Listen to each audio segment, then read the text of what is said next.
Heavy metals ఉన్నాయండి, భారలోహాలు, nickel, cadmium, chromium, mercury, ఇవన్నీ కూడా చాలా ప్రమాదకరమైన లోహాలు, కిడ్నీలు పోతాయి.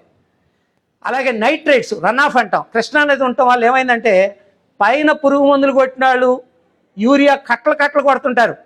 28-28-0 ఎన్పీకే వేసాను మావా, 4 కట్టలు వేసాను, ఆ పొలం బ్రహ్మాండంగా ఉందంటాడు. వాడి పొలం బాగానే ఉంటుంది. పొలంలోంచి వచ్చిన వరద కృష్ణానదికి వస్తుంది వాగుల ద్వారా. కృష్ణానది వాటర్లో ప్రమాదకరమైనటువంటి నైట్రేట్స్ ఉన్నాయి. ఇది తాగటం వల్లే హార్ట్ బ్లాక్స్ వస్తున్నాయి, గుర్తుపెట్టుకోండి. బెజవాడలో సగం మందికి మంచి అలవాట్లు ఉన్నాయి, నడుస్తారు, బయట తినరు, తాగరు, కానీ హార్ట్లో స్టంట్స్ వస్తున్నాయి. స్టంట్ మాస్టర్లు అయిపోతున్నాం. ఎందుకని అవుతున్నాం? ఈ బ్లాక్స్ రావడానికి నైట్రేట్స్ ఎక్కువగా వెళితే బ్లాక్స్ అయిపోతాయి. మెథైల్ గ్లోబిన్ ఎనీమియా అంటారు, blue baby syndrome.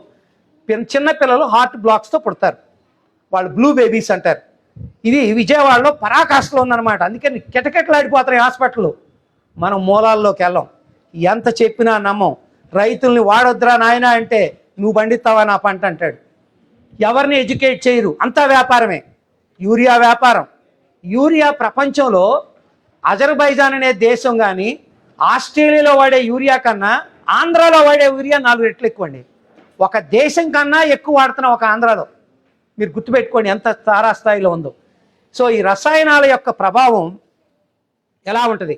Micro plastic చెప్తున్నా. ఇప్పుడు మొన్న మనకి గోదావరిలో, నేను గరళ గోదావరి నేను ఈటీవీలో కూడా ఇచ్చాను, మీకు చెప్పాను.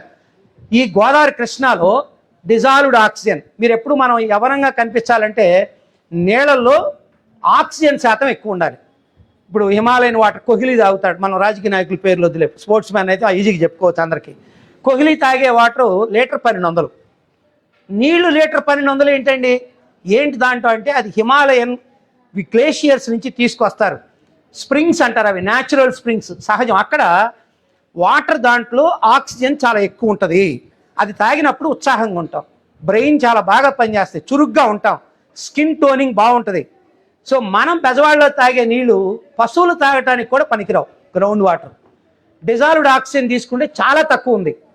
Chemical oxygen demand, biological oxygen demand, సూక్ష్మజీవులు. అదే మన కృష్ణా రివర్ తీసుకుంటే శుద్ధి చేయకుండా కనుక మున్సిపల్ కార్పొరేషన్ మనకు చేస్తే కనుక సగం మంది చచ్చిపోతారండి.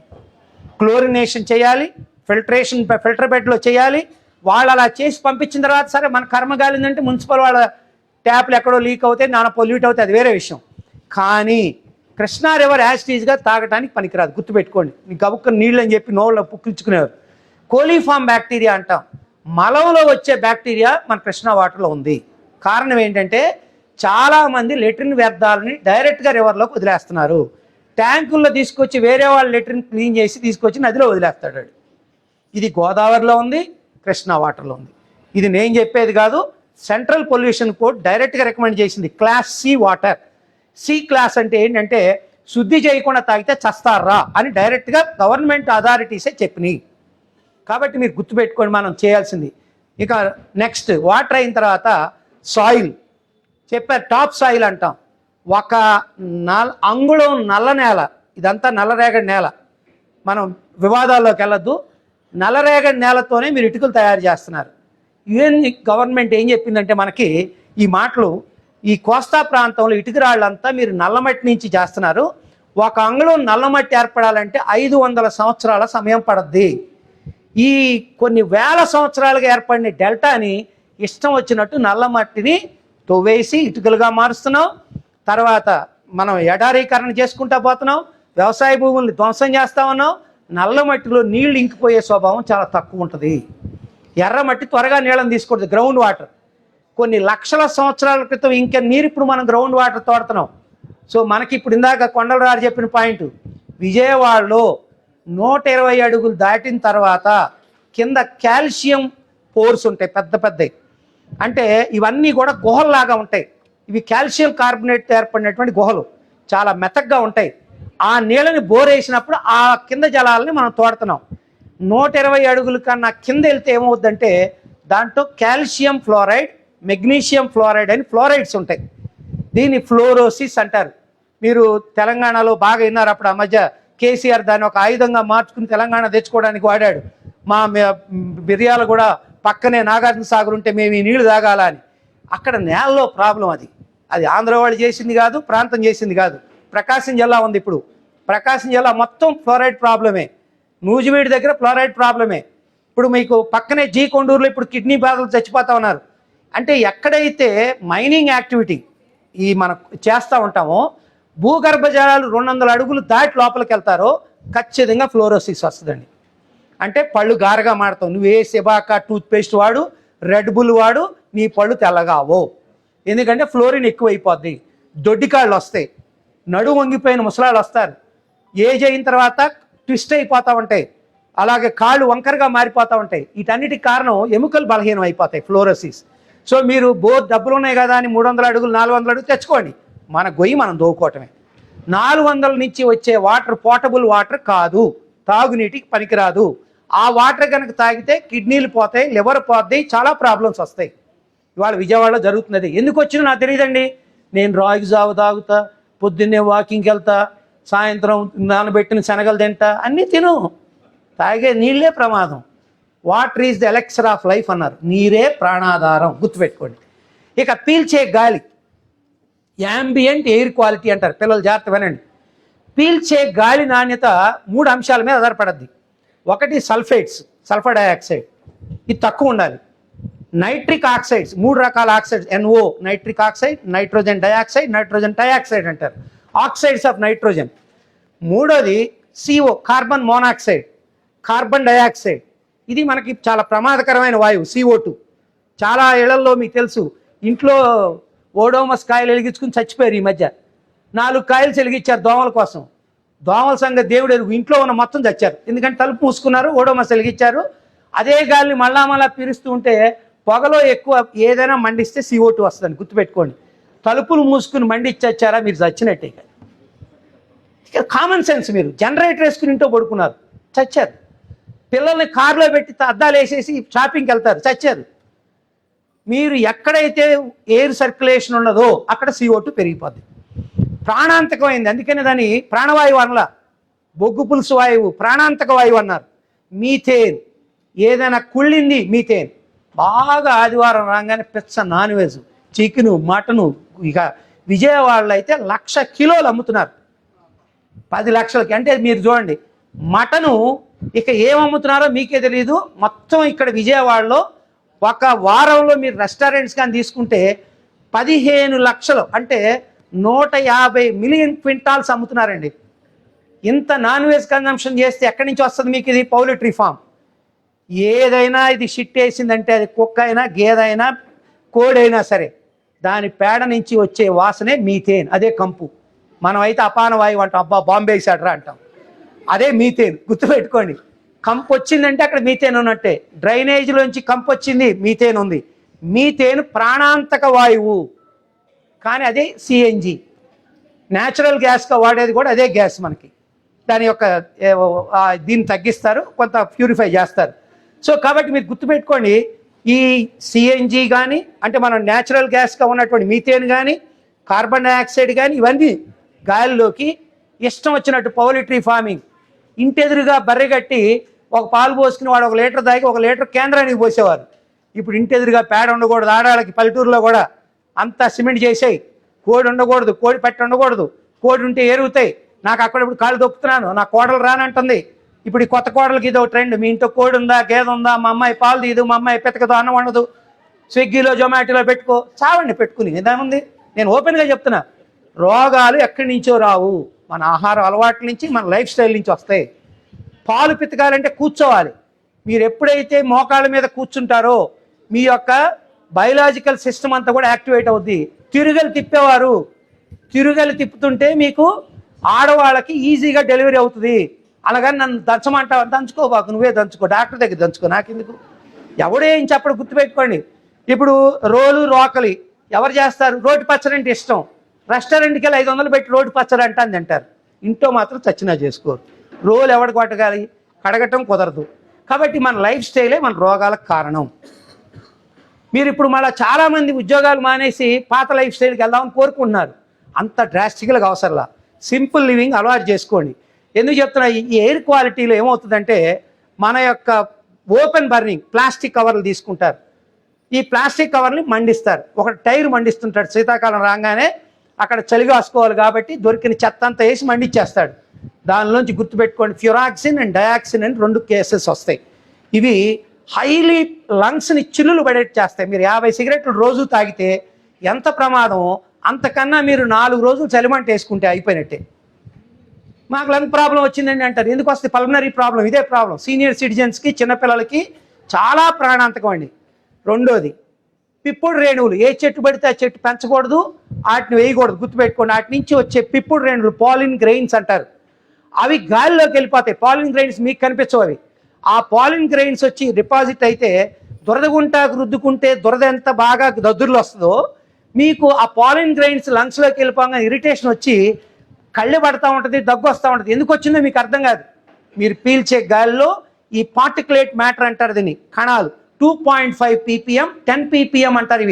ఇవి ఎంత సూక్ష్మంగా ఉంటాయంటే ఒక నువ్వు గింజలో 1000వ వంతు కన్నా చిన్నగా ఉంటాయి.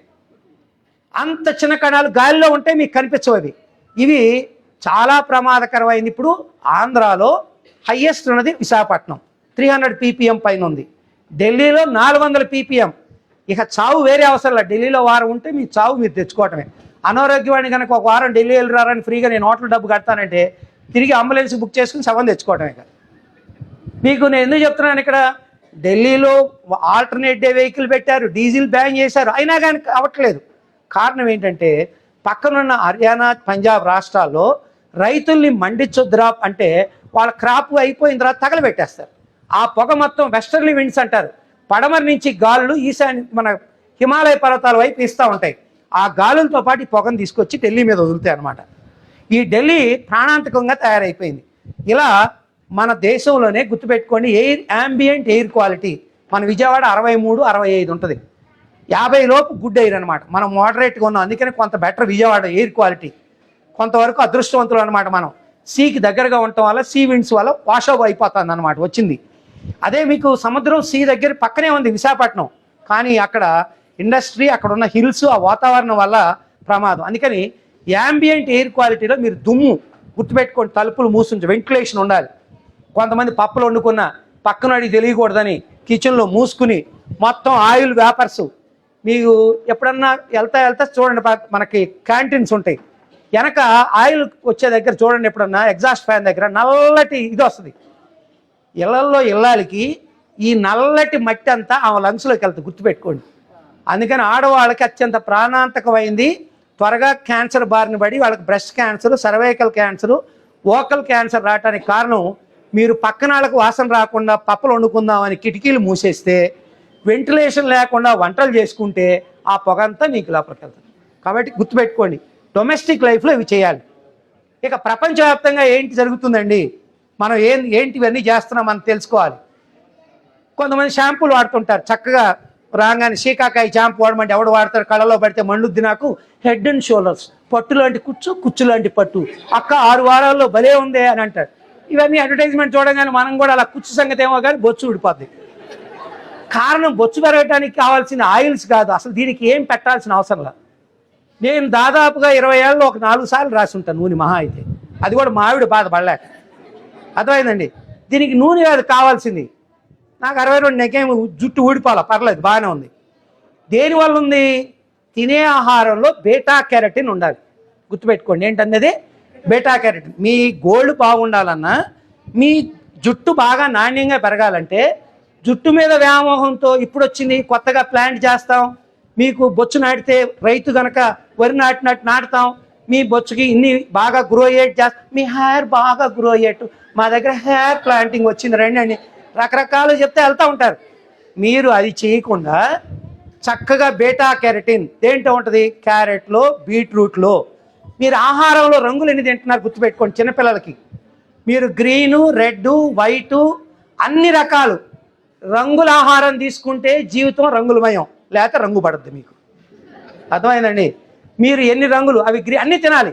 తింటే వాటిలో ఉండేటువంటి ఫర్ ఎగ్జాంపుల్ లైకోపిన్, టమోటాలో లైకోపిన్ ఉంటుంది, లైకోపిన్ చాలా మంచిది. అలాగే నేను చెప్పాను ఇప్పుడు. అలాగే వెల్లుల్లిపాయ తిన్నారు, వెల్లుల్లిపాయలో మీకు అల్లిసిన్ అని ఉంటుంది. అల్లిసిన్ చాలా మంచిది, నూనెలో వేస్తే పోద్ది అది. పచ్చి వెల్లుల్లి తినాలి. అందుకనే మన తెలివిగా మన వాళ్ళు ఏం చేశారు, ఆవకాయలో వెల్లుల్లిపాయని వేస్తారు, వెల్లుల్లిపాయ చట్నీ వేస్తారు, పచ్చివి అవి నూనెలో నానబెట్టి తింటారు.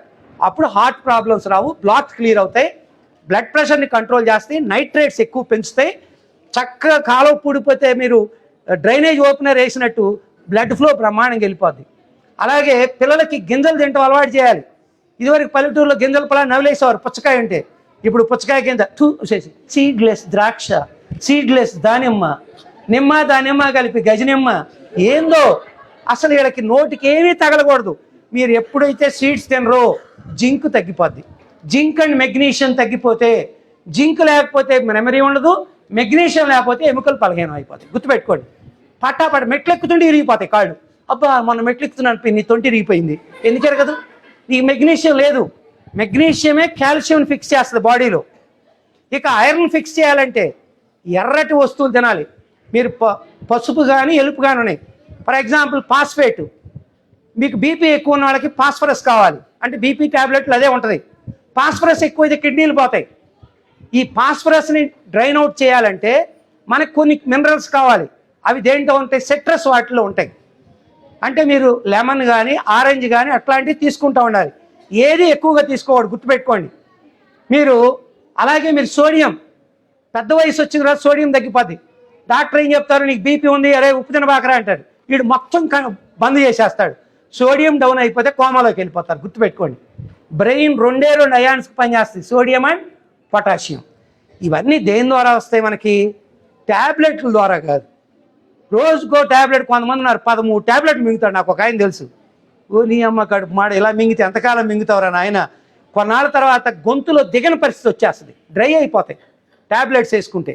న్యాచురల్గా ఉంటే లూబ్రికెంట్స్ ఉంటాయి మనకి.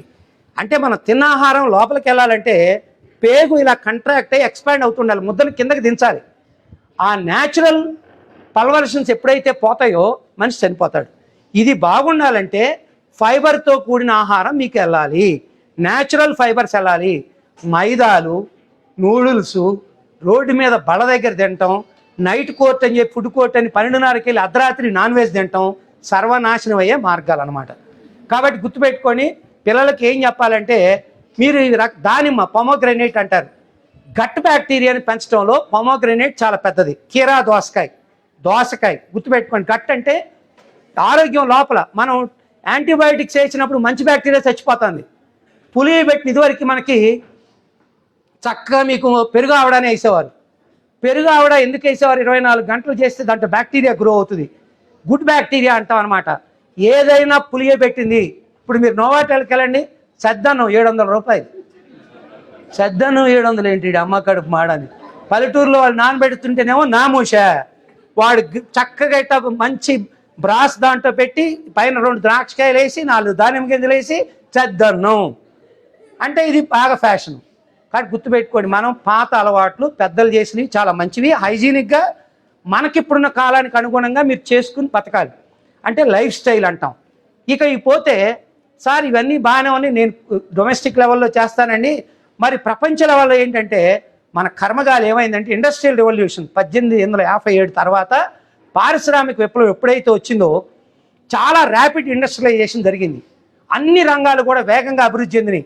మనిషి ఆరాటంగా అభివృద్ధి దేనికోసం? మన కంఫర్ట్ కోసం, మన ఆరోగ్యాన్ని పెంచడం కోసం, మన లైఫ్ పెంచడం కోసం, మన వస్తువులు పెంచడం కోసం, ఒక దేశం నుంచి ఇంకో దేశం వెళ్ళటం కోసం అన్నీ మంచిగా ఆలోచించి చేశారు. కానీ మనిషి స్వార్థం ఏం చేసిందంటే పతనానికి దారి చేసింది. ఈ అర్బనైజేషన్, విపరీతమైన ర్యాపిడ్ అర్బనైజేషన్, పట్టణ ప్రాంతాలు పెరగటం, మట్టికి దూరంగా ఉండటం. మీరు గమనించండి, ఇప్పుడు కెనడా కానీ మీరు ఏ దేశమైనా తీసుకోండి, సౌత్ కొరియా, వియత్నాం, మనకన్నా వెనుకబడిన దేశాలు. అందుకే మన హ్యాపీనెస్ ఇండెక్స్లో, హ్యూమన్ డెవలప్మెంట్ ఇండెక్స్లో ఇప్పటికి కూడా 160 నుంచి 170 స్థానంలో ఉన్నాం. సంతోషంగా లేం భారతదేశంలో. సంతోషంగా ఉండడానికి ఏం కావాలి? మంచి పర్యావరణం కావాలి. అదే ఇప్పుడు నేను న్యూజిలాండ్ లాంటి దేశాలు చెప్తే ఒక చెట్టు కొట్టాలంటే వాళ్ళకి ఇంపాసిబుల్. గుర్తుపెట్టుకోండి, వాళ్ళ చెట్టుని ఒక దీనిగా వాడుకుంటారు. అసలు ఓపెన్ కేబులింగ్ అనేది లేదు. మన దాంట్లో మొక్కలేమో మున్సిపాలిటీ వాళ్ళు నాడతారు, కరెంట్ వాళ్ళు వచ్చి నరికేస్తారు. అర్థమైందండి? రోడ్డు వాడు వచ్చితో వేస్తాడు. ఎవరిది వాడికి అసలు సమగ్రమైన లేదు. ఐఏఎస్ ఆలోచించరు. మనం ఎంత చెప్పినా ప్రభుత్వాన్ని విమర్శిస్తావేంటి అంటారు. మరి ఎవరు చేయాలి ఇది? ప్రజలు చేయలేరు ఇవన్నీ కూడా. కాబట్టి ఎంత మనం స్వాతంత్రం వచ్చి 70 ఏళ్ళు అయినా సరే ఇవి మనం మారట్లేదు. ఒక నడిచేవాడికి ఫుట్పాత్ ఉందా బెజవాడలో? ఓపెన్ డిసిఫికేషన్ వద్దు, మీరు అరే మలమూత్రాలు విసర్జించొద్దు అని చెప్తారు. ఎన్ని టాయిలెట్లోనే మనకి బీసెంట్ రోడ్లో చెప్పండి? మీరు గబుక్కుని కొనుక్కోవడానికి వస్తారు. మా బోట్ షుగర్ నెలకు ఒక గంటకి మూత్రం వస్తుంది. ఏం చేయాలి? ఎక్కడ పోయాలి? ఎక్కడోసారి పోసేయండి మాస్టర్ అంటాడు. ఇదే జరుగుతుంది. ఎక్కడ పడితే అక్కడ ఓపెన్ డిసిఫికేషన్ చేయటం వల్ల ఇన్ఫెక్షన్స్ వస్తాయి. కాబట్టి ప్రపంచవ్యాప్తంగా ఏంటంటే sanitation is a big problem. Drainage అన్నీ కూడా మనకి ఇప్పుడు డ్రైనేజీ తీసుకొచ్చి రివర్లో కలుపుతున్నాం. మన పవన్ కళ్యాణ్ వెళ్ళి అరిచింది అదే. భయంకరంగా ఇండస్ట్రీ నుంచి వచ్చేస్తున్నాయి coliform bacteria, high level concentration ఉంది. పుష్కరాల్లో పవిత్ర స్నానాలు చేయాలని ప్రజలు అనుకుంటున్నారు. అది అపవిత్ర స్నానం, పవిత్ర స్నానం కాదు. మలమూత్రాలతో కూడిన స్నానం చేస్తే నీకేం పుణ్యం వస్తుంది? కాబట్టి మనం చేసేయని దాష్టికాలు. ఇందాక కొండలరాజు చెప్పినట్టు మనం మారకుండా మేము ఒకసారి చెప్తాను, మేము జన విజ్ఞాన వేదికలు మేము గమనించింది, ర్యాగ్ పిక్కర్స్ ఉంటారు చిన్నపిల్లలు. అప్పుడు మీకు తెలుసుగా పుల్రాజాకి ఎయిడ్స్ వచ్చిందని ఎయిడ్స్ ప్రచారంలో ఏం చేసేవారు? జేబులో కండోమ్ ప్యాకెట్ పెట్టుకోండి, మీకు ఎయిడ్స్ దూరం అవ్వండి అంటే లారీ డ్రైవర్లకి అందరికి అవగాహన కల్పించారు. ఎక్కడ పడితే అక్కడ కండోమ్స్ వాటి రోడ్డు మీద పడేసేవారు. పిల్లలేమో అట్టు ఊతుండేవారు. మీకు నమ్మరు, ఒక 8 మంది పిల్లలు సింగనగర్ ఏరియాలో ఆ కండోమ్ ప్యాకెట్స్తో సిరంజీలతో ఆడుకుని వాళ్ళు ఇలా నీళ్లు తీసి కొట్టుకుంటుంటే ఆ సీరం వెళ్ళి వాళ్ళకి దాంట్లో కళ్ళలో పడి ఊదినప్పుడు వాళ్ళ శరైవాతో కలిసిపోయి ఆ స్వరం ఇదైపోయి వాళ్ళు 8 మంది తల్లిదండ్రులకి ఎయిడ్స్ లేదు, పిల్లలు ఎలాంటి తప్పులు చేయలే, వాళ్ళు ఎయిడ్స్ బారిన పడ్డారు. ఎవరు రెస్పాన్సిబుల్ చెప్పండి? Use and throw. మనం వాడటం పారేయటమే మన ఇష్టం. నీదా రోడ్డు అంటాడు ఎవడనంటే. ఎవడన్నా క్వశ్చన్ చేసాడు అనుకో నీదా అంటాడు. Irresponsible citizen. అందుకనే మన రాజ్యాంగం ఏం చెప్పిందంటే జాగ్రత్త వినండి. ఆర్టికల్ 14 రైట్ టు ఈక్వాలిటీ, సమానత్వం, అందరికీ సమానమైన హక్కులు ఉన్నాయి. Article 21 right of life and right of food, ప్రతి వాడికి ఆహారం అందించాల్సిన బాధ్యత ప్రభుత్వం మీద ఉంది. జీవించే హక్కు, జీవించాలంటే ఏం కావాలి? మనకి ఆహారం కావాలి, నీరు కావాలి, గుర్తుపెట్టుకోండి. సో మనకు మంచి నీరు ఇవ్వాల్సిన బాధ్యత ఎవరి మీద ఉంది? ప్రభుత్వాల మీద ఉంది. ఆర్టికల్ 51AG కాన్స్టిట్యూషన్ ప్రకారం ఆర్టికల్ 51AG ఏం చెప్తుందంటే it is the duty of the every citizen to protect the river, lake, forest and biodiversity with the wild life అన్నాడు. వన్యప్రాణుల్ని, జీవ వైవిధ్యాన్ని, సరస్సుల్ని, అడవుల్ని కాపాడాల్సిన బాధ్యత పౌరుల మీద ఉంది. 51AH every citizen has to live with the scientific temper and humanity, శాస్త్రీయ దృక్పథాన్ని, మానవతని కలిగి ఉండటం ప్రతి పౌరు యొక్క బాధ్యత. ఇవన్నీ మన కాన్స్టిట్యూషన్లో చెప్పారు. మనం ఎక్కడా పాఠాల్లో ఇవి మాత్రం పొరపాటును కూడా టచ్ చేయి. మన సిలబస్ ఏంటంటే నాన్న మ్యాథ్స్ బాగా చదువుకో, ఫిజిక్స్ బాగా చదువుకో, కెమిస్ట్రీ బాగా చదువుకో, ర్యాంక్ కొట్టు, వెళ్ళిపో. ఎక్కడికి వెళ్తాడు? దేశంలో ఉండడు. మళ్ళా అమెరికా పో, కెనడా పో, ఇండియా పో, వేరే దేశాల కోసమే మనం పుట్టింది ఇక్కడ. ఇది మన దేశం యొక్క ప్రేమ. ఎవడు మిగులుతున్నాడు ఇక్కడ? ఏ ఉద్యోగం రానాడు, మా బోటి పిచ్చిన వాళ్ళు ఇక్కడ. ఏంటంటే ఇక ఈ దేశం మీద ఏదో ప్రేమ అని ఇక్కడ ఉన్నవాళ్ళు ఎదవల కింద చూస్తున్నారు ప్రజలు.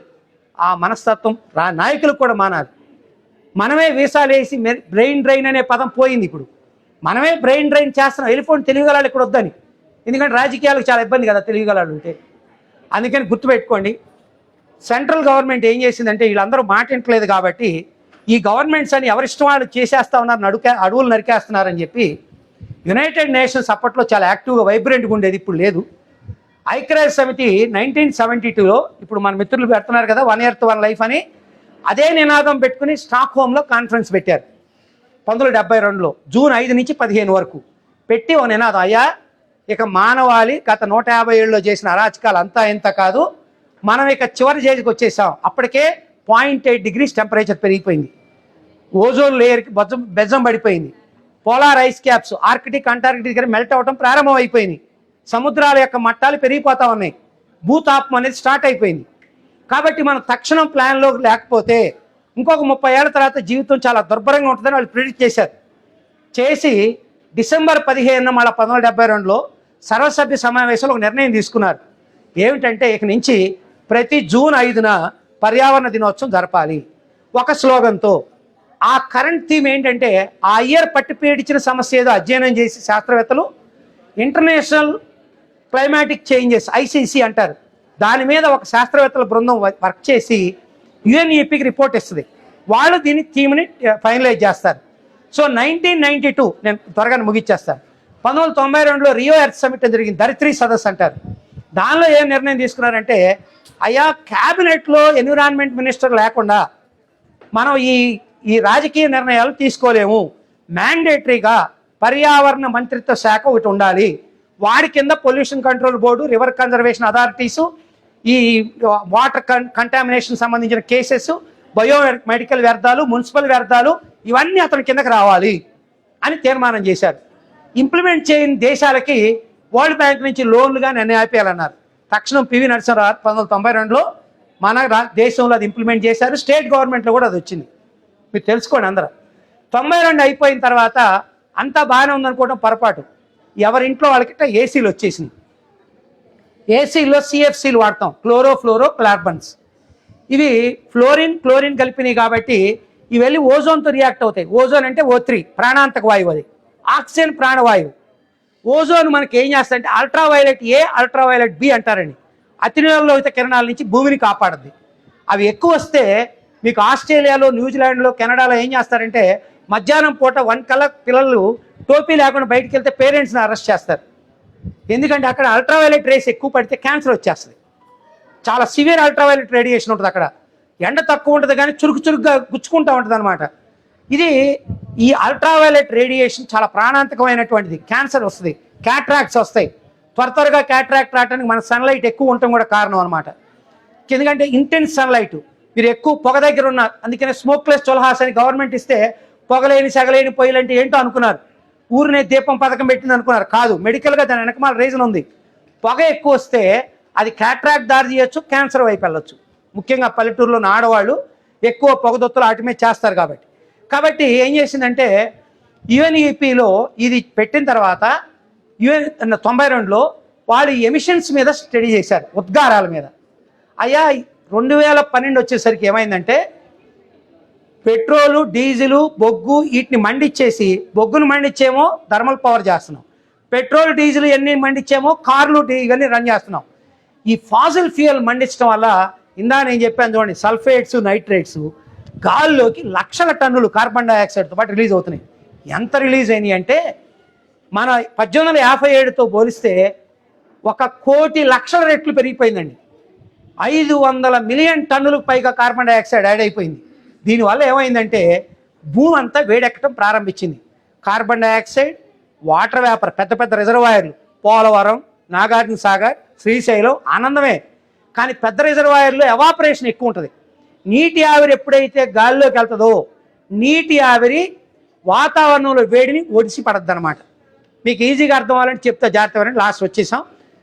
మీరు ఎండలో కారు పెట్టారనుకోండి, మీరు ఏసీ వేయకుండా కారు ఆఫ్ చేసేసి అద్దాలు పైకేసి కాసేపు కూర్చోండి. ఆ ఎండ అద్దాల ద్వారా లోపలికి వస్తుంది, దాన్ని ఇన్ఫ్రారెడ్ రేడియేషన్ అంటారు. పరారుణ తరంగాలు, ఉష్ణ తరంగాలు. అవి వచ్చేటప్పుడు శక్తి బాగానే ఉంటుంది, అద్దం లోపలికి వెళ్ళిపోతాయి, తిరిగి రిఫ్లెక్ట్ అయ్యి వెనక్కి వెళ్ళిపోతుంది. ఏ రేడియేషన్ అయినా భూమి మీద పడి వెనక్కి వెళ్ళేటప్పుడు కారాద్దాల్లోంచి బయటికి వెళ్ళలేదు అది. ఎందుకనంటే లోపల రావడానికి శక్తి ఖర్చు అయిపోయింది. మీకు తెలుసు, energy can neither be created not destroyed. దానిలో ఉన్న శక్తి కొంత ఖర్చు అయిపోయింది కాబట్టి వెనక్కి వెళ్ళటానికి సరిపోదు అది. సో లోపల ట్రాప్ అయిపోద్ది. అలా ఒక వేడి కుంపట్లాగా అయిపోద్ది కారు కాసేపటి తర్వాత. ఇప్పుడు భూమి కూడా అదే పరిస్థితి. వచ్చేటప్పుడు ఇన్ఫ్రారెడ్ రేడియేషన్ భూ వాతావరణం రాణిస్తుంది. మనం మండించేటువంటి nitrates, sulphates, water vapour, methane ఇవన్నీ ఓజోన్ పొరకు దగ్గరగా చేరిపోయి స్ట్రాటోస్ఫియర్లో ఇన్ఫ్రారెడ్ రేడియేషన్ లోపల రావటమే కానీ బయటకు వెళ్ళట్లా. సో భూ వాతావరణంలో ట్రాప్ అయ్యి దీన్నే భూతాపం అంటాం, గ్లోబల్ వార్మింగ్. ఏం జరిగిందండి, 1.3 డిగ్రీస్కి వచ్చేసింది. ఇప్పుడు 1.5ని జీరో ఎమిషన్ అని చెప్పారు. ఇప్పుడు మనం ఏంటి, ప్రపంచవ్యాప్తంగా 2030కి రావాలని, మన దేశంలో 2070కి రావాలని, మిగతా దేశాలు 2050కి. ఇవి వస్తాయా లేదా కానీ ప్రిడిక్షన్స్ ఏం చెప్తున్నాయంటే 2 డిగ్రీలు కంపల్సరీ. దీనివల్ల ఏమవుద్ది, సముద్ర మట్టం 1.5 మీటర్ పెరుగుద్దండి. పోలార్ ఐస్ క్యాప్స్ మొత్తం మెల్ట్ అయిపోతాయి, జీవనదులు చాలా వరకు ఎండిపోతాయి. చాలా ప్రమాదం. సముద్ర మట్టం దగ్గర ఉన్నటువంటి 150 కోట్ల పాపులేషన్ సముద్రంలో కలిసిపోతారు. మన తీర ప్రాంతం, మన ఆంధ్ర 900 కిలోమీటర్ల తీర ప్రాంతం ఉంది. దీనిలో విజయవాడ అంత నగరాన్ని కోస్టల్ ఎరోజన్ ఆల్రెడీ జరుగుతుందండి. విజయవాడ అంతా సముద్రంలో వెళ్ళిపోతుంది. కాకినాడ, ఉప్పాడ, విశాఖపట్నం, నెల్లూరు ఈ ప్రాంతాల్లో ప్రతి సంవత్సరం గుర్తుపెట్టుకోండి, ప్రతి 5 సంవత్సరాలకు ఒక విజయవాడ మాయమైపోతుంది. ఇలా గనక అయితే ఒక పీలికి లాగా మిగులుద్ది ఆంధ్ర. ఇలాగే కోతకు గురైతే వెంటనే నేను టీవీ ప్రోగ్రామ్ అనగానే ఇక మన గవర్నమెంట్ తెలుసుగా 70,000 కోట్లతో గ్రేట్ వాల్ ఆఫ్ ఆంధ్ర కడతాం, హరిత గోడ కడతామని మొదలెట్టారు. 70,000 కోట్లు ఎక్కడున్నాయి ఆంధ్ర దగ్గర? కాబట్టి మీరు గుర్తుపెట్టుకోండి. ఎందుకనంటే మానవ తప్పిదాలు చాలా భయంకరంగా ఉన్నాయి. బాంబే కనుమరుగవుతుంది. సుందర్బన్స్, కలకటా, చెన్నై, మచిలీపట్నం ఇవన్నీ కూడా 2050 నాటికి వాళ్ళ ప్రెడిక్షన్ ప్రకారం ఇండియా తీర ప్రాంతం 7,500 కిలోమీటర్ల పైన ఉంది. దీనిలో చాలా భాగం ఈ ముంపుకు గురవుతుంది అనమాట. కాబట్టి గ్లోబల్ వార్మింగ్ ఇది ఒక్కటే కాదు, చాలా రకాలైన రోగాలు, పల్మనరీ డిసీజెస్, లంగ్ ప్రాబ్లమ్స్ కానీ, బ్రాంకైటిస్ కానీ, బ్రెయిన్ స్ట్రోక్స్ కానీ, హార్ట్ స్ట్రోక్స్ కానీ ఎప్పుడు వినలేదు. ఈ మధ్య ఏంటి ఎట్లాంటి వస్తున్నాయి అంటున్నాం కదా, కారణం గ్లోబల్ వార్మింగ్. రాత్రిపూట వాతావరణం 25 లోపు ఉండాలండి. మనకి విజయవాడలో 32 ఉంటుంది రాత్రిపూట. పగలు ఉష్ణోగ్రత 40 ఉన్నా రాత్రికి చల్లబడాలి. రాత్రి ఎప్పుడైతే చల్లబడదో మీకు స్లీప్ ప్యాటర్న్ దెబ్బతింటుంది. ఎప్పుడైతే స్లీప్ ప్యాటర్న్ దెబ్బతిందో 4 హార్మోన్స్ ఉంటాయి: డోపమైన్, ఆక్సిటోసిన్, సెరటోనిన్, ఎండార్ఫిన్. ఈ 4 హ్యాపీ ఫీల్ గుడ్ హార్మోన్స్ అంటారు. వీటిని డోస్ హార్మోన్స్ అంటారు. ఈ హార్మోనల్ మాల్ ఫంక్షన్ జరుగుతుంది టెంపరేచర్ ఎక్కువ అయిపోతే. కాబట్టి నిరంతరం ఏసీలో ఉన్నారనుకోండి రెసిస్టెన్స్ దొబ్బుతుంది. అందుకని గుర్తుపెట్టుకొని మన వాతావరణం ఏం చేస్తుందిలే, ఆడెవడో మనం పెంచితే వచ్చిందా, మన ఇంటి ఎదురుగా మొక్క ఎత్తే పర్యావరణం మారిపోద్దా, ఇలాంటి సోది కబుర్లు మానేసి మనం చేయగలిగిన విషయాన్ని చేసి ఇంట్లో పడిన నీళ్ళని ఇంకుడు గుంట ద్వారా లోపలికి పంపితే, ఎందుకంటే ఇప్పుడు ప్రిడిక్షన్స్ ప్రకారం అయితే ఇందా చెప్పాను నేను కాల్షియం ఓర్స్లో తీస్తున్నామని చెప్పి, ఇవి చాలా పెలుసుగా ఉంటాయి. ఇప్పుడు చైనాలో ఆల్రెడీ జరుగుతుంది. సింక్ హోల్స్ అంటారు. సింక్ హోల్ అంటే ఉన్న పడాన 5 అంతస్తుల బిల్డింగ్ బర్రుని ఇరిగి లోపల పడిపోద్ది. 200 అడుగులు లోపలికి వెళ్ళిపోద్ది. ఇక బిల్డింగ్ ఎక్కడ పోయిందో కూడా ఎవరికి తెలియదు. ఎందుకనంటే కింద నీళ్లు తోడేస్తున్నావు కాబట్టి షాలో ఏర్పడుద్ది కింద. ఆ షాలో ఈ భారాన్ని మొయ్యలేక ఇరిగి పడిపోతాయి. కోస్టల్ ప్రాంతాల్లో ఎక్కువ జరుగుద్ది ఇది. ఈ నల్లరేగడి ప్రాంతాల్లో అన్నంత బహుళ అంతస్తులు. అందుకే మనకి G+5 తప్ప పర్మిషన్ ఇవ్వరు. మనం బలవంతంగా లంచాలు పెట్టి తెచ్చుకుంటే రేపు ఎప్పుడో ఒకసారి సింక్ హోల్లోకి వెళ్ళిపోతాం. గుర్తుపెట్టుకోండి. ఇది ఎందుకులే అని అనుకుంటే కాకినాడలో అదే జరుగుతుంది. హైదరాబాద్లో కూడా ఉన్నట్టుండి పెద్ద హోల్ బట్టి దవేలు మన లోపలికి వెళ్ళిపోతున్నాయి. మనం నీ దగ్గర టెక్నాలజీ ఉండి 700 అడుగులు 800 తొడుకో, కానీ పర్యావరణాన్ని విచక్షణారహితంగా వాడుకుంటే జరిగే ప్రమాదాలు ఇవి సన్నద్ధం. ఎందుకనంటే చివరిగా నేను ఒక్కటి చెప్తాను.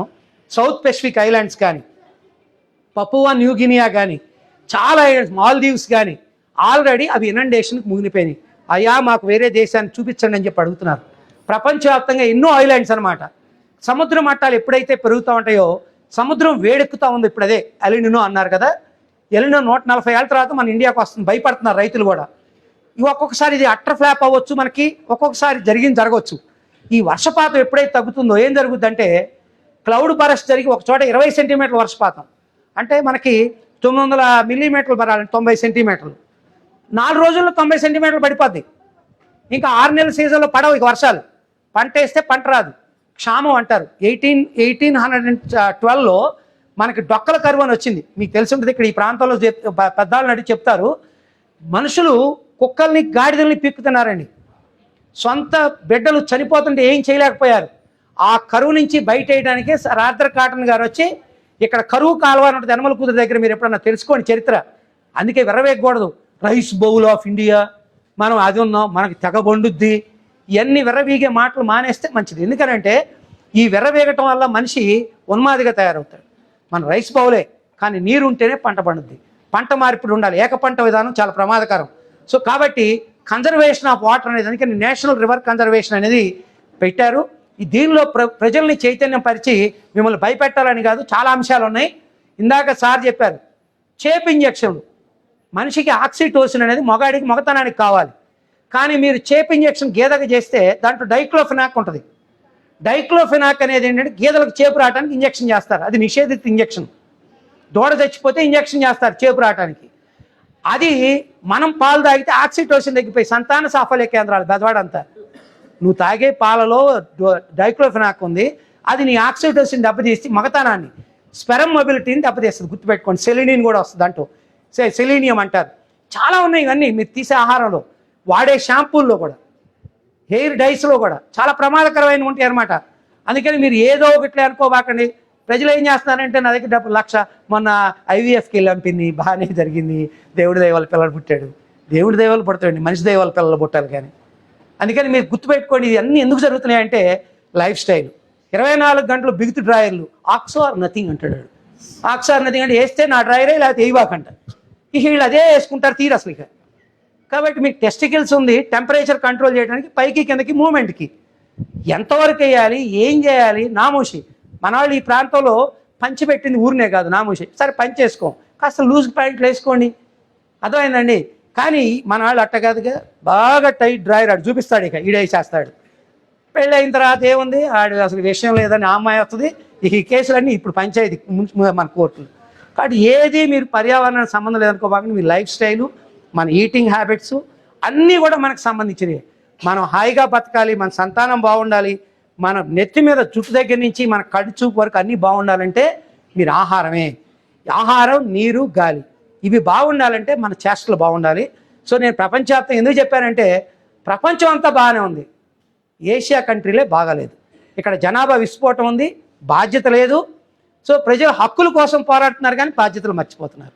దయచేసి ఇవన్నీ గుర్తుపెట్టుకుంటారని నాకు ఈ అవకాశం ఇచ్చి, ఈ అన్ని 7 సంఘాలు కూడా యాక్చువల్గా నేను చాలా జీవులకు సంబంధించిన విషయాలు చెప్పాలనుకున్నాను. ఇందా చెప్పాను కదా, మనం గేదెలకు ఎట్లా ఇంజక్షన్ చేస్తున్నామో చాలా అరాచకాలు చేస్తున్నాడు మనిషి, ఒకటి కాదు చాలా రకాలైనటువంటి అనమాట. మీరు తాగే పేపర్ కప్పులో సేఫ్ అని ఎవడో ఎంగిల్ తాగుతాడని చెప్పి గ్లాసులు వదిలేసి పేపర్ కప్పులు మొదలెట్టారు. పేపర్ కప్పుల్లో పాలిమర్ ఉంటుంది. పేపర్ అంటే తడవాలి కదా, తడవలేదంటే లోపల కోటింగ్ ఉంటుంది. ఆ పాలిమర్ క్యార్సినోజెనిక్, గుర్తుపెట్టుకోండి. మీకు గ్యాస్ట్రో ఎంట్రైటిస్ ప్రాబ్లమ్స్ రావడానికి కారణం మనం వాడే ప్లాస్టిక్సే. దయచేసి మీరు పచ్చళ్ళని ప్లాస్టిక్ జారీలో వాడబాకండి. పచ్చళ్ళు ఏవైనా సరే మీరు పింగాణి, గాజు లేదా స్టీల్లో పెట్టుకోండి, స్టెయిన్లెస్ స్టీల్. అర్థమైందా? ఇందాక వంట పాత్రలు అని చెప్పా కదా, మీరు కాపర్ బాగుందని కదా, కాపర్లో వంట చేయకూడదు, బ్లీచింగ్ ఎఫెక్ట్ ఎక్కువ ఉంటుంది బ్రాస్లో. మీరు గుర్తుపెట్టుకోండి. కంచుతో చేసినటువంటి, కంచు లోపల రాస్తాడు, అది చేయాలి కంచు పాత్రలు. లేదా ఈ ఇనప పాత్రలు, అది తోముకోవాలి, తుప్పు పట్టకూడదు. మళ్ళీ బద్దకు వేసి తుప్పులో వేస్తే సగం లైఫ్ అయిపోద్ది. కాబట్టి చాలా జాగ్రత్తగా ఉండాలి. రాగిలో మంచినీళ్ళు తాగాలి కానీ కిలిం పట్టకూడదు, రోజు తోముకోవాలి. రాగికున్న ప్రాబ్లం అది, ఆక్సిడేషన్ ఎక్కువ ఉంటుంది అనమాట. కాబట్టి ఏది మంచిదన్నారు కదా అని ఇక రాగి తీసుకుని తోముకోకుండా ఇక రోజు నీళ్లు పోసుకోవడం, రాకుండా వెళ్తాం, అన్ని ఇన్ఫెక్షన్స్ వచ్చేస్తాయి. చెప్పారు కదా అని ఇష్టం వచ్చినట్టు చేయవాకండి, ప్రాపర్ గైడెన్స్ తీసుకుని చేయాలి. ఇప్పుడు ఏంటంటే ఏది చెప్తుంటే దానిలోకి వెళ్ళిపోతున్నారు. సో దయచేసి మీరు హ్యాబిట్స్ని, మీరు వాడే వస్తువుల్ని చాలా జాగ్రత్తగా వాడుకుంటూ ప్రతి లైఫ్ స్టైల్ని, మరొక సందర్భం వస్తే మన ఎంబీవీకే పౌరులు ఎలా మనకు ఉండాలనేది నేను చెప్తాను. ఎందుకంటే నెంబర్ ఆఫ్ కేస్ స్టడీస్ ఉన్నాయి నా దగ్గర. ఆ కేస్ స్టడీస్ మీకు ఒక ఊర్లో, ఇక్కడ స్ట్రాబోర్డ్స్, కళ్యాణి స్ట్రాబోర్డ్స్ అని నందిగామ అవతల ఒక ఊళ్ళో అసలు పిల్లల్ని ఇవ్వట్లేదు ఎవరికి. ఆ ఊళ్ళో అసలు ఒక ఉయ్యాల వేసి కొన్ని సంవత్సరాలు అయిపోయింది, 10 ఏళ్ళు. ఆ ఊరు వాళ్ళందరూ పరిగెత్తుకుంటూ వచ్చారయ్యా మీరు పర్యావరణమే మాట్లాడతారు కదా అని. అప్పుడు నేషనల్ ఇంజనీరింగ్ ఇన్స్టిట్యూట్ అని చెప్పి పూణేలో ఉంది, నీరి అంటారు దాన్ని. ఆ రీసెర్చ్ ఇన్స్టిట్యూట్కి వాటర్ శాంపుల్ పంపితే వాళ్ళు చెప్పింది ఏంటంటే, వాళ్ళు తాగే వాటర్లో సెలీనియం అనేది ఎక్కువ ఉందండి. తర్వాత ఉండాల్సిన మోతాదు కన్నా కాపర్ ఎక్కువ ఉంది. ఇవన్నీ ఏం చేస్తాయంటే స్పెరమ్ మొబిలిటీని, స్పెరమ్ని డైల్యూట్ చేస్తాయి మగవాళ్ళలో. ఆడవాళ్ళలో ఎగ్ రిలీజ్ సరిగ్గా జరగదు. సో అందుకని అక్కడ ఆడవాళ్ళకేమో మగపిల్లని ఇవ్వట్లా, మగవాళ్ళకేమో ఆడపిల్లని ఇవ్వట్లేదు. అసలు ఆ ఊళ్ళో ఇక పెళ్ళి అనేది జరగట్లా. సో మైగ్రేట్ అయ్యి ఖాళీ చేసి వెళ్ళిపోతున్నారు. వాళ్ళు ఏమనుకున్నారు, చేతబడి జరిగింది ఊరికి, దెయ్యం పట్టిందని వాళ్ళ బాధలు ఆడాయి. తీరా నీరి వాళ్ళు రిపోర్ట్ ఇచ్చిన తర్వాత అప్పుడు గవర్నమెంట్కి పంపితే రక్షిత మంచినీటి పథకం. మళ్ళీ రక్షిత మంచినీటి పథకం బోర్ ఎక్కడేస్తారు, ఆ ఊళ్ళోనే వేస్తారు. ఆ ఊళ్ళో వేస్తే 6 నెలల్లో కూడా అదే ఉంది. మళ్ళా రిపోర్ట్ ఇచ్చిన తర్వాత మళ్ళీ 6 నెలలకి అప్పుడు కృష్ణా వాటర్ సప్లై చేయాలన్నారు. సో కృష్ణా వాటర్ సప్లై చేసిన తర్వాత 5 ఏళ్లకి ఆ ఊళ్ళో పసికంది వచ్చింది. కాబట్టి గుర్తుపెట్టుకొని మీరు చిన్న చిన్న విషయాలు అనుకోబాకండి, చాలా పెద్ద విషయాలు. సో ఇవన్నీ కూడా సీరియస్గా తీసుకుని మనం చేయగలిగిన స్థాయిలో మన ఇంటెదురుగా మన రోడ్లో డ్రైనేజీలు పోడకుండా, ప్లాస్టిక్ కవర్లు వాడకుండా మన లైఫ్ స్టైల్ని మార్చుకోవడానికి ప్రయత్నం చేద్దాం. నాకు ఈ అవకాశం ఇచ్చిన అందరికీ thank you very much. Thank you.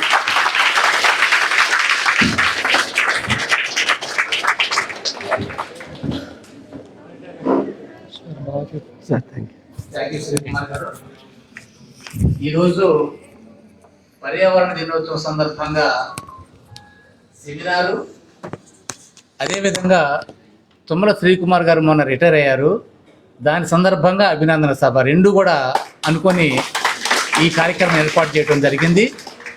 చాలామంది పెద్దలు వచ్చారు. వారికి సంబంధించినటువంటి దేవినేని కిషోర్ కుమార్ గారు కానీ, దేవినేని జోని కుమార్ గారు, అదేవిధంగా డాక్టర్ గోపాలం శివనారాయణ గారు, గుమ్మా సాంబశివరావు గారు, ఇట్లా చాలామంది పెద్దల ఆస్పెక్ట్కి సంబంధించి వచ్చారు. వారిని అందరికి కూడా అవకాశం ఇద్దామని చెప్పి అనుకున్నాం. కానీ పిల్లలకి డ్రాయింగ్ కాంపిటీషన్ స్టార్ట్ చేసి 4ంటికే స్టార్ట్ చేశాము. ఆ పిల్లల ప్రైజ్ డిస్ట్రిబ్యూషన్ కానీ ఇవన్నీ కూడా ఉన్నాయి. అందుకని లేట్ లేకుండా జస్ట్ ఒక 15 to 20 minutesలో ఈ సభను కంక్లూడ్ చేద్దాము. ముందుగా మన అభినందన సభకు సంబంధించినటువంటి తుమ్మల శ్రీకుమార్ గారిది ఆ కార్యక్రమాన్ని కండక్ట్ చేయవలసిందిగా మన శ్రీనివాస్ గారిని కోరుతా ఉన్నాను.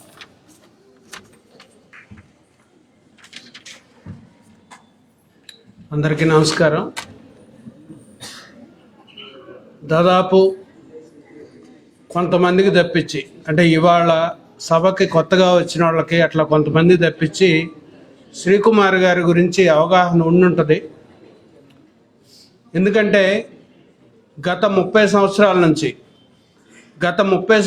నుంచి ముఖ్యంగా విజయవాడలో ఇంకా మిగతా ఆంధ్రప్రదేశ్ మొత్తంలో కూడా ఒక సైన్స్ ప్రచారానికి, ప్రజా సైన్స్ ప్రచారానికి కానీ, పర్యావరణ విషయాల మీద కానీ, అట్లనే భౌతిక శాస్త్రాన్ని, ఫిజిక్స్ని చాలా సులభ శైలిలో టీచర్లు బోధించడానికి కొన్ని వందల ఓరియంటేషన్ తరగతులు నిర్వహించడంలో కానీ, అనేక విషయాలు జరిగినప్పుడు ప్రజల్లో అనేక మూఢనమ్మకాలు కానీ ఇంకా ఇతరత్ర విషయాలు అనేకం జరిగినప్పుడు వాటి మీద వెంటనే రియాక్ట్ అయ్యి అక్కడికి వెళ్ళి వాళ్ళకు అవగాహన కల్పించడంలో కానీ అనేక వందల గ్రామాలు మేము తిరిగిన సందర్భాలు, శ్రీకుమార్ గారితో తిరిగిన సందర్భాలు ఉన్నాయి. చాలామందికి తిరిగిన వాళ్ళకి అందరికీ శివనారాయణ గారు వీళ్ళందరికీ కూడా కలిసి తిరిగిన అనుభవాలు చాలా ఉన్నాయి.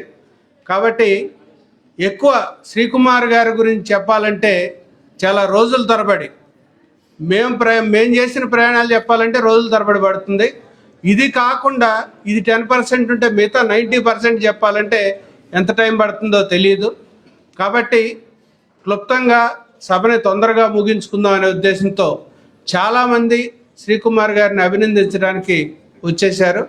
వారికి అవకాశం ఇద్దాం. సభ తొందరగా ముగించాలి కాబట్టి ప్రైజ్ డిస్ట్రిబ్యూషన్ కూడా ఉంటుంది. కాబట్టి ముందుగా శ్రీకుమార్ గారి సత్కార అభినందన కార్యక్రమం క్లుప్తంగా ముగించి తర్వాత మనం వేరే కార్యక్రమానికి వెళ్దాం.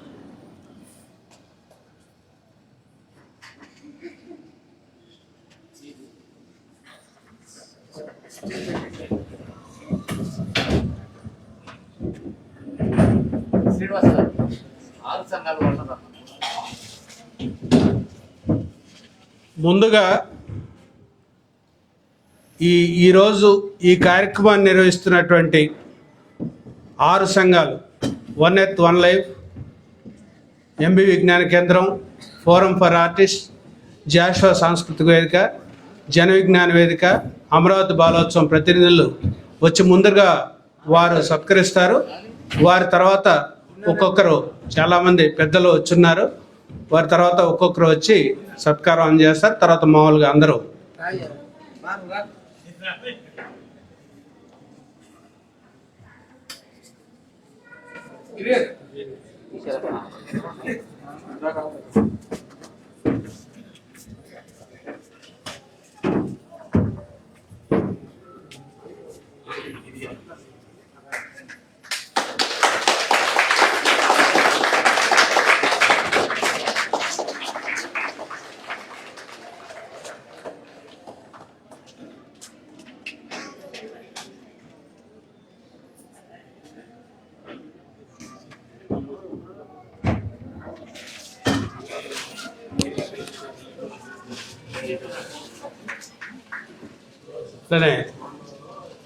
ప్రముఖ న్యూరాలజిస్ట్, ప్రజా వైద్యులు డాక్టర్ గోపాలం శివనారాయణ గారు.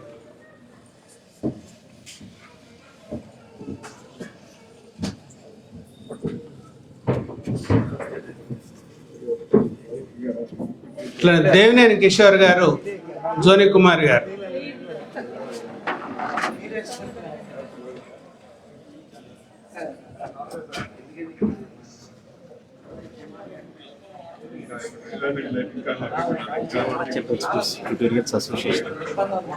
Vijayawada children's schools and tutorials association నుంచి చెన్నై గారు, మురళి గారు, సుధాకర్ గారు, అమ్మాజీ గారు.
వచ్చే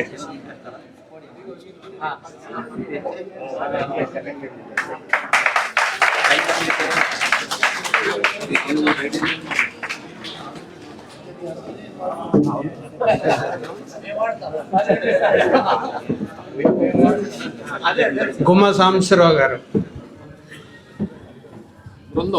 బృందం అసోసియేషన్ బ్యానర్లు శాటిన్ క్లాత్ మీద పంపించారు. 6 సైజులు, ఒకటేమో కార్యవర్గ సమావేశం, సర్వీసాలి సమావేశం.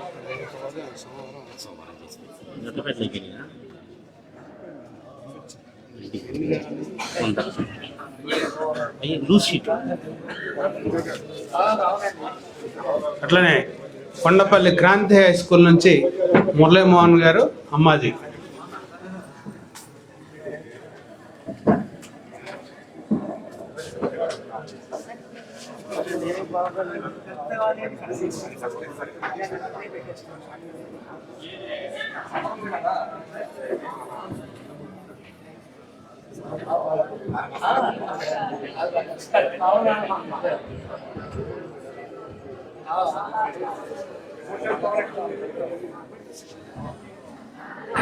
బహుమతి ప్రధాన సభ సునీల్ కుమార్ గారు, ఐజాక్ న్యూటన్ ఇద్దరు కూడా ఆ ప్రోగ్రాం కండక్ట్ చేయవలసిందిగా కోరుతా ఉన్నాం. సునీల్ కుమార్.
అంటే వాళ్ళందరితో కూడా గ్రూప్ ఫోటో దిగడం జరిగింది. ముందుగా ప్రైజ్ ని అనౌన్స్ చేయబోతుంది.